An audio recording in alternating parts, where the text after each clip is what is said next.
संध्या live, आवाज महाराष्ट्राचा। नमस्कार, मी प्रतिभा। संध्या लाईव्ह मध्ये आपलं सर्वांचं स्वागत। पुणे हादरलंय, कधी कोयता गँग तर कधी सराईत गुंडांचा धुमाकूळ।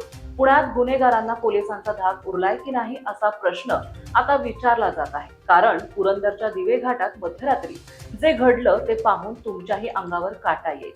150 गाड्या, हातात नंग्या तलवारी आणि काळजाचा थरकाप उडवणारी दहशत।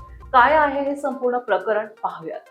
पुण्याच्या उशाशी असलेल्या दिवे घाटात बुधवारी रात्री कायद्याच्या चिंधड्या उडवण्यात आल्या आहेत। शांत असलेला घाट अचानक गाड्यांच्या हॉर्न आणि इंजिनच्या आवाजाने हादरून गेला।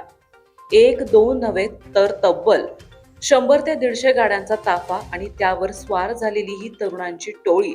यांच्या हातात केवळ गाड्यांच्या चाव्या नव्हत्या तर उघड्या तलवारी आणि धारदार कोयते हवेत नाचत होते। या टोळक्यांनी भर रस्त्यात तलवारी उगारत सर्वसामान्यांच्या मनात धडकी भरवली। या घटनेचा व्हिडिओ सोशल मीडियावर वाऱ्यासारखा व्हायरल झालाय आणि पुण्याच्या सुरक्षेचा प्रश्न पुन्हा एकदा ऐरणीवर आलाय।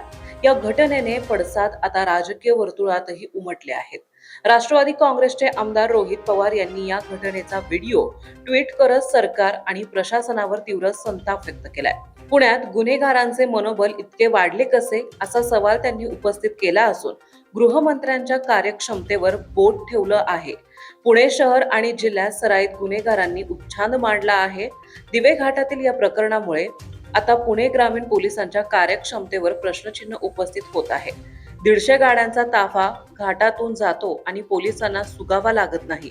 आता या रीलबाज गुंडांच्या मुसक्या पोलीस कधी आवळणार याकडे संपूर्ण जिल्ह्याचं लक्ष लागलंय। दिवे घाटातील ही घटना केवळ एका टोळक्यांचा राडा नाही तर ती पोलिसांना देण्यात आलेली उघड आव्हान आहे। अशा घटनांमुळे सामान्य नागरिकांनी रात्री बाहेर पडायचं की नाही असा प्रश्न निर्माण झालाय। ताज्या आणि महत्त्वपूर्ण बातम्या पाहण्यासाठी आजच आमच्या संध्या लाईव्ह न्यूज चॅनलला YouTube वर सबस्क्राईब करा आणि बेल आयकॉन प्रेस करा।